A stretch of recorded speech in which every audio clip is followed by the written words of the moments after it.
ভারতের জম্মু ও কাশ্মীরে টানা ভারী বৃষ্টিপাতের ফলে ভয়াবহ ভূমিধস ও হরপা বান দেখা দিয়েছে। এতে প্রাণ হারিয়েছেন অন্তত ৯ জন, যাদের মধ্যে ৫ জন পুণ্যার্থী রয়েছেন। আহত হয়েছেন আরও অন্তত ১৪ জন।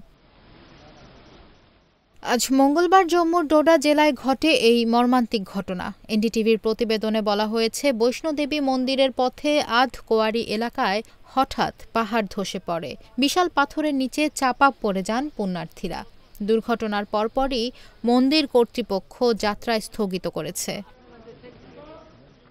পিটিআই জানায়, ভূমিধসের সময় আতঙ্কে দৌড়াদৌড়ি শুরু হয় যাত্রীদের মধ্যে। এদিকে জম্মু ও কাশ্মীর জুড়ে টানা ৩ দিন ধরে ভারী বর্ষণের ফলে একাধিক জেলায় ভূমিধস ও আকস্মিক বন্যা দেখা দিয়েছে।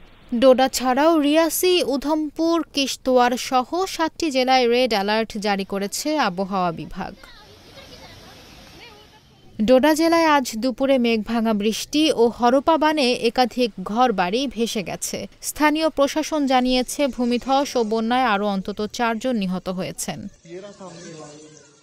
জম্মু ও কাশ্মীরের মুখ্যমন্ত্রী ওমর আবদুল্লাহ জানিয়েছেন, পরিস্থিতি অত্যন্ত সংকটজনক। তিনি শ্রীনগর থেকে জম্মুতে যাচ্ছেন ক্ষতিগ্রস্ত এলাকা পরিদর্শনে। ইতোমধ্যে জেলা প্রশাসকদের জন্য জরুরি তহবিল বরাদ্দ করা হয়েছে এবং সাধারণ মানুষকে নদীর তীর থেকে দূরে থাকতে সতর্ক করা হয়েছে।